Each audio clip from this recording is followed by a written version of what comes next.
በስመ አብ ወወልድ ወመንፈስ ቅዱስ አሐዱ አምላክ አሜን። የተወደዳችሁ የክርስቶስ ቤተሰቦች የእናታችን የቅድስተ ቅዱሳን የድንግል ማርያም የአስራት ልጆች በኃያሉና በገናናው በልዑል እግዚአብሔር ስም እንደምን ከረማችሁ? እንዴት ሰነበታችሁ? አሜን።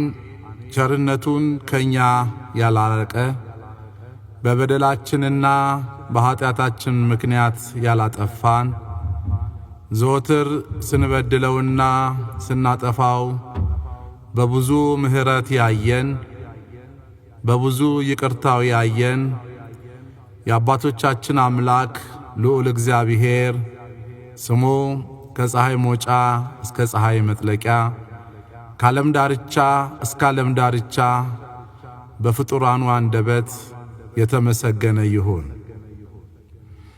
እንዲሁም እናትነትን ከድንግልና ድንግልናን ከእናትነት አስተባብራ የያዘች የሐዲስ ኪዳን ኪሩብ እማ አምላክ ወላዲተ ቃል ድንግል ማርያም ስሟ በፍጥረታት አንደበት የተመሰገነ ይሁን። ቅዱሳን ጻድቃን ሰማዕታት መላእክት ስማቸው ክብራቸው ዘወትር የተወደሰ የተመሰገነ ይሁን። እንግዲህ እንደ እግዚአብሔር ቸርነት እንደ እናታችን እንደ ቅድስተ ቅዱሳን እንደ ድንግል ማርያም ፍጹም መልጃ የአብይ ጾምን ከጀመርን 3ኛው ሳምንት ላይ እንገኛለን። ባለፉት 2 ሳምንታት በተከታታይ የተሰየሙትን ሳምንታት ስያሜዎች እያየን ቆይተናል። ዛሬ ደግሞ 3ኛው ሳምንት ላይ ስለምንገኝ ይህ 3ኛው ሳምንት ምኵራብ ተብሎ ይጠራል። በዚህ ሐሳብ ላይ ለተወሰነ ደቂቃ እንደ እግዚአብሔር ፍጹም ቸርነት ለመነጋገር ለመማማር እንሞክራለን። እግዚአብሔር አምላካችን ሁላችንንም በቃሉ መዶሻነት አፍርሶ ይስራን። ይህ መለኮታዊው የእግዚአብሔር ድምጽ የሚሰማችሁ በተለያየ ቦታ ያላችሁ ሁላችሁም እግዚአብሔር አምላክ ጥበብና ማስተዋሉን ይስጣችሁ። የእግዚአብሔር ቸርነት ከሁላችንም ጋር ይሁን።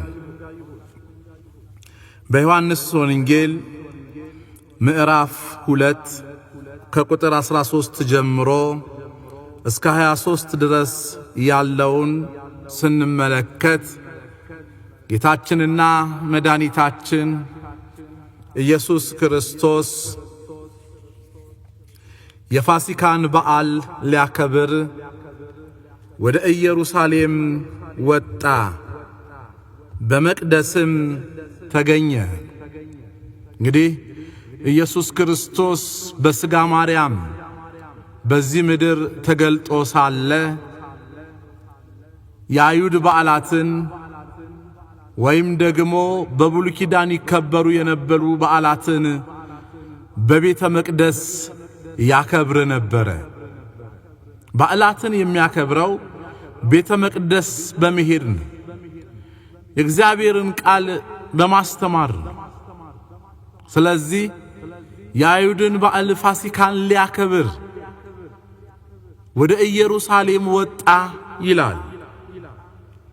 ወደ መቅደሱም ገባ። ወደ መቅደሱም በገባ ጊዜ ያየው ነገር ደስ አላሰኘው። መቅደሱ ክብሩን አጥቷል። የወንበዴዎች ዋሻ፣ የለዋጮች መናኸሪያ ሆኗል።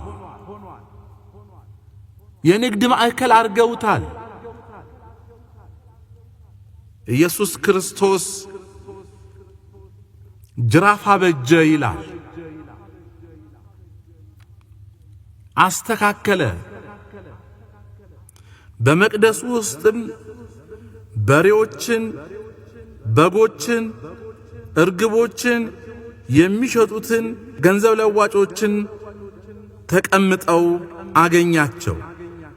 በገመደውም ጅራፍ በጎቹንም በሬዎቹንም ከመቅደሱ አወጣቸው። ለዋጮቹንም ገንዘቡን አፈሰሰ፣ ገበታቸውንም ገለበጠ። እርግብ ሻጮቹንም ይህ ከዚህ ውሰዱ፣ የአባቴ ቤት የንግድ ቤት አደረጋችሁ አላቸው። ደቀ መዛሙርቱም የቤቱ ቅናት በላኝ የሚለው እንደተፈጸመ አሰቡ ይላል። እንግዲህ ልብ በሉ፣ ቤቱ ምኵራብ ነው ወይም የጸሎት ቤት ነው። ምኵራብ ማለት አዳራሽ፣ መሰብሰቢያ ማለት ነው። ሰዎች በህብረት እግዚአብሔርን የሚያመልኩበት ቤት ነው። ሰዎች በአንድነት እጃቸውን ወደ እግዚአብሔር የሚዘረጉበት ቤት ነው። የእግዚአብሔር ምሕረት፣ የእግዚአብሔር ይቅርታ የሚገለጥበት ቤት ነው። ነገር ግን ከዛ በተቃራኒው መልኩ ነጋዴዎች ቤቱን ሞልተውት ነበር ይላል። ለዋጮች ቤቱን ሞልተውት ነበር። ለመስዋዕት የሚሆነውን በጉን፣ በሬውን፣ ጥጃውን፣ ዋኖሱን፣ የእርግቦችን በዛ ይዘው ይነግዱ ነበር፣ ይሸቅጡ ነበር። ኢየሱስ ክርስቶስ ይሄን ባየ ጊዜ ተቆጣ። በሬዎቹንና በጎቹን በጅራፍ እየገረፈ ከመቅደስ አወጣ፣ አባረራቸው። የገረፈው ሰዎችን አይደለም፣ ከብቶቹን ነው። ለዋጮቹን ተቆጣቸው፣ ገበታቸውን ገለበጠ፣ ጣለባቸው። እርግብ የሚነግዱትንም አንሱ፣ ከዚህ ውሰዱ፣ ቤቴ የጸሎት ቤት ትባላለች፣ የአባቴ ቤት የጸሎት ቤት ነው። እናንተ ግን የንግድ ማዕከል፣ የንግድ ቤት አደረጋችሁት፣ የወንበዴ ዋሻ አደረጋችሁት አለ። ደቀ መዛሙርቱም በነቢያት የተጻፈው ቃል እንደተፈጸመ አወቁ ይላል። አስቀድሞ ነቢየ እግዚአብሔር ቅዱስ ዳዊት በመዝሙር 68 ቁጥር 9 ላይ የቤት ቅናት በላኝ የምትል ቃል ጽፎ ይሄ የትንቢት ቃል እንደተፈጸመ አወቁ፣ ተረዱ። ኢየሱስ ክርስቶስ ቤቱን አጸዳ። ይህ አምልኮ የሚፈጸምበት፣ ይህ ስብሐተ እግዚአብሔር የሚደርስበት ቤት ነው እንጂ የነጋዴዎች ማዕከል፣ የነጋዴዎች ስፍራ አይደለም። እናንተ ግን ትነግዱበታላችሁ። ምክንያቱም እነዛ ነጋዴዎች በሬዎቹን፣ ላሞቹን፣ በጎቹን በዛ የሚነግዱት መስዋዕት ለማቅረብ ለሚመጣው ሰው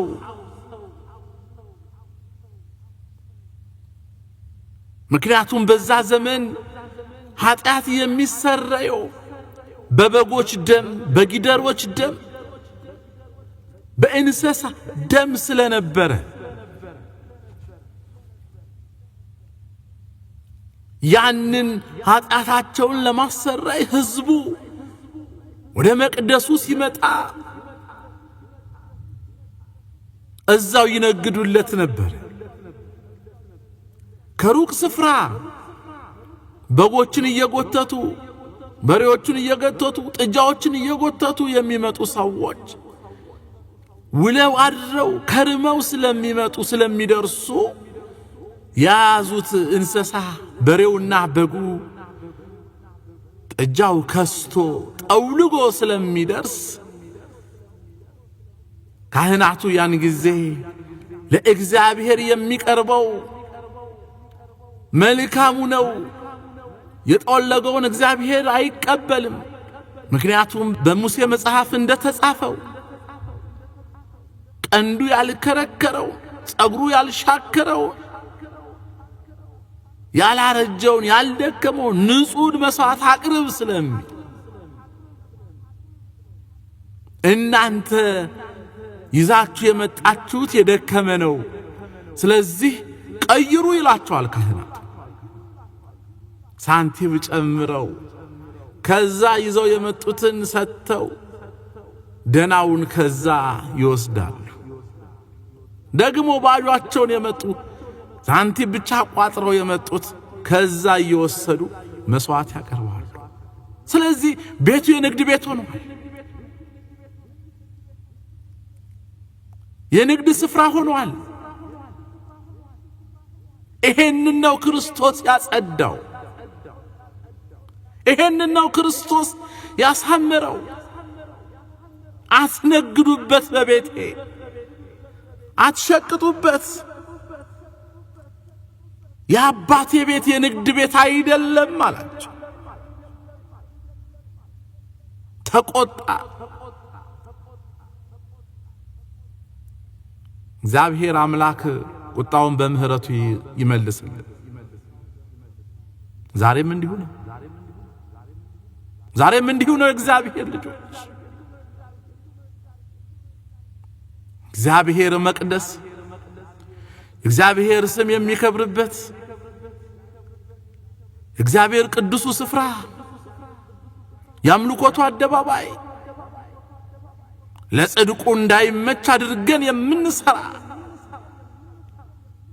ካምልኮቱ ይልቅ ከስብሐተ እግዚአብሔሩ ይልቅ የሚያስጨንቀን ላቂ ልብስ ድቃቂ ሳንቲም የጸሎቱን ስፍራ በብዙ መንገድ የምናረክስ እግዚአብሔር ይቆጣል። እግዚአብሔር ቀናተኛ አምላክ፣ እግዚአብሔር ቁጠኛ አምላክ። እግዚአብሔር በቤቱ ቀልድ አያውቅም። በአምልኮቱ ስፍራ ቀልድ አያውቅም። እግዚአብሔር ለቤቱ ይቀናል። መጽሐፍ ነው ያለው የቤት ቅናት በላይ ነው። እግዚአብሔር ልጆች ወደ ልባችን እንመለስ፣ ወደ ማንነታችን እንመለስ። ምኩራቡን ያቆሸሹትን እግዚአብሔር ገበታቸውን ገለበጠባቸው። እግዚአብሔር ገበታችንን እንዳይገለብጥብን፣ እንጀራችንን እንዳያበላሽ፣ እግዚአብሔር እንዳይቆጣ፣ እግዚአብሔር እንዳያዝንብን ነገሮቻችንን በጊዜው ልናስተካክል ይገባል። ልንጠነቀቅ ያስፈልጋል።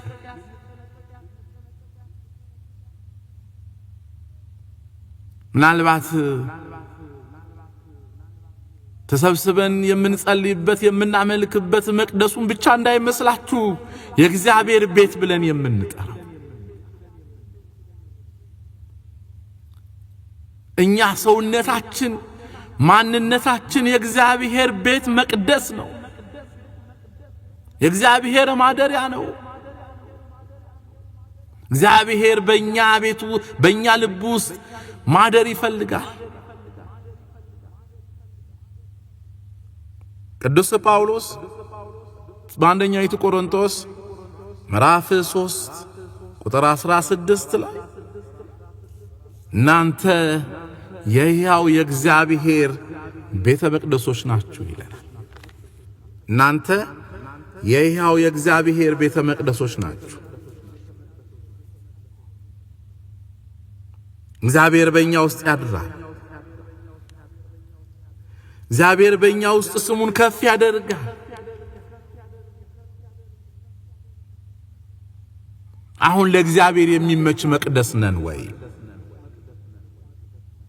ሰውነታችን ለእግዚአብሔር ማደሪያ ይሆናል ወይ? በብዙ የኃጢአት ሸቀጥ አልሞላ ነው። በብዙ የርኩሰት ሸቀጥ አልሞላ ነው። እግዚአብሔርን የሚያስደስት ሰውነት አለን ወይ?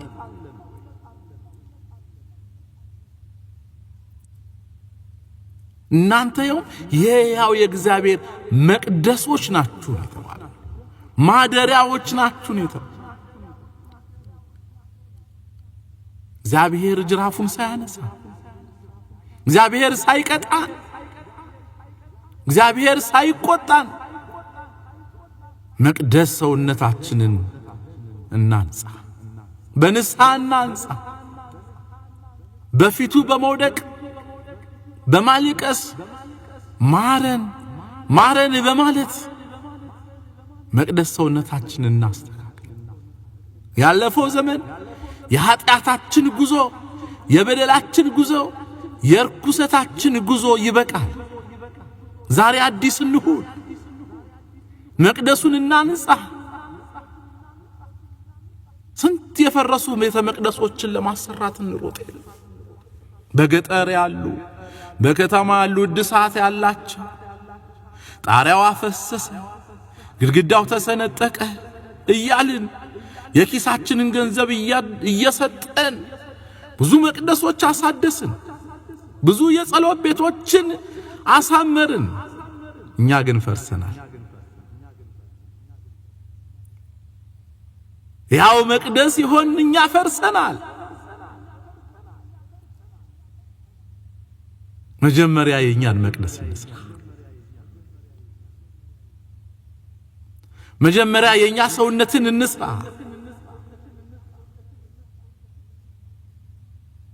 ቅዱስ ጳውሎስ በሮሜ መልእክት ምዕራፍ 12 ቁጥር 1 ላይ ሰውነታችሁን ደስ የሚያሰኝ ቅዱስ መስዋዕት አድርጋችሁ ታቀርቡ ዘንድ በእግዚአብሔር ርኅራኄ ለምናችኋለሁ ይላል።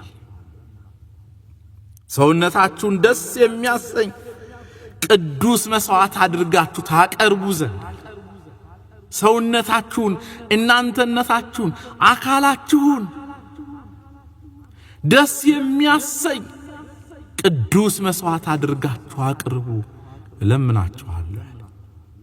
ቅዱስ ጳውሎስ ይለምን መቅደሱን ምኩራቡን እንድናጸዳ ለእግዚአብሔር የሚመች ስፍራ እንዲሆን ለአምልኮቱ የሚመች ስፍራ እንዲሆን የኃጢአት ሸረሪት ከልባችን ውስጥ የበደሉን እንቅፋት ከውስጣችን አውጥተን መቅደስ ሰውነታችንን እንስራ እናንጽ ነው። ለኛም ቆሞ ይለመንልን።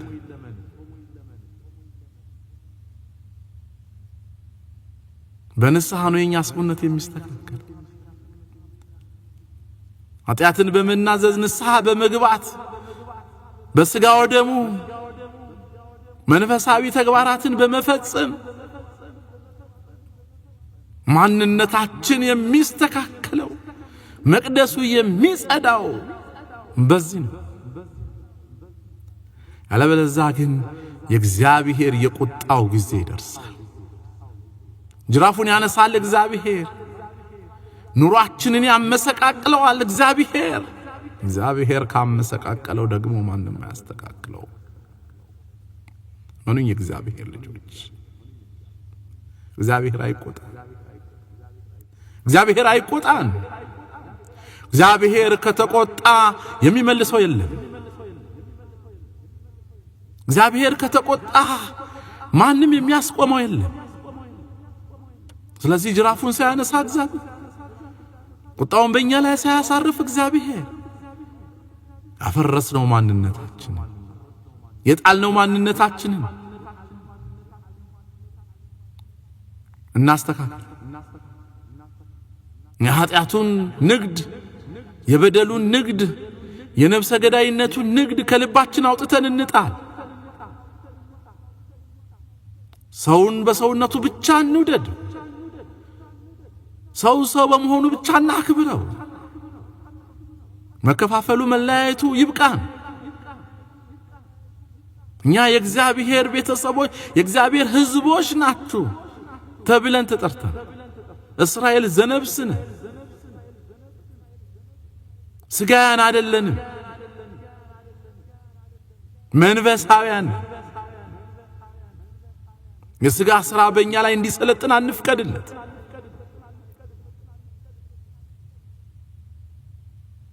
እግዚአብሔር ቤተ መቅደሱን ያጸዳበት ቤተ መቅደሱን ያስተካከለበት ቀን፣ ለዋጮቹን ከመቅደሱ ያስወጣበት ቀን፣ ገበታቸውን የገለባበጠበት ቀን።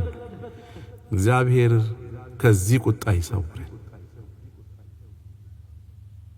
ቁጣውን በትዕግስቱ በምህረቱ ይመልስልን። ስለዚህ ይሄኛው ሳምንት ምኩራብ ተብሎ ይጠራል። በዮሐንስ ወንጌል ምዕራፍ 2 ከቁጥር 13 እስከ 25 ያለው ሐሳብ በዚህ ላይ ተገልጧል። ስለዚህም ቀርበው ጠየቁት፣ ይሄን በምን ስልጣን ታደርጋለህ? ምን ስልጣን አለ? ይሄንን በእውነት ምልክት አሳየን፣ ካንተ ምልክት እንሻለን ከእግዚአብሔር ከሆንክ ብለው ጠየቁት። ኢየሱስ ክርስቶስ መለሰላቸው፣ ይሄን ቤተ መቅደስ አፍርሱት፣ እኔም በሶስተኛው ቀን አነሳለሁ አላቸው። ያን ጊዜ ተቆጡ አይሁዶች፣ ጸሐፍቶች ተቆጡ።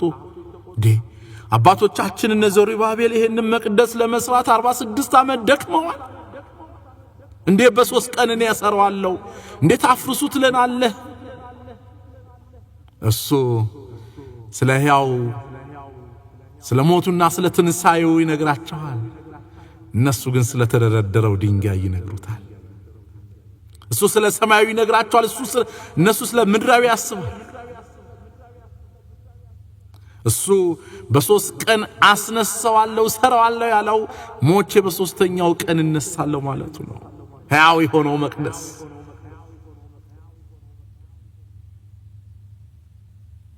የሚናገራቸው አልገባቸውም ነበር፣ የሚላቸው አላወቁትም ነበር። እነሱ ዘሩባቤል ስለገነባው መቅደስ ያወራል፣ እሱ ደግሞ ስለ ትንሣኤውና ስለ ሞቱ ስለ ራሱ ይነግራቸዋል። አፍርሱት፣ ግደሉት፣ በሶስተኛው ቀን እኔ ሞትን ድል አድርጌ እነሳለሁ አላቸው። ምኩራብ ሶስተኛው እሁዳችን ያስጀመረን ያስፈጽመን የእግዚአብሔር ቸርነት፣ የድንግል ማርያም አማላጅነት፣ የቅዱሳኑ ጸሎት ከሁላችንም አይለይ። ወስብሐት ለእግዚአብሔር። ይቆየን።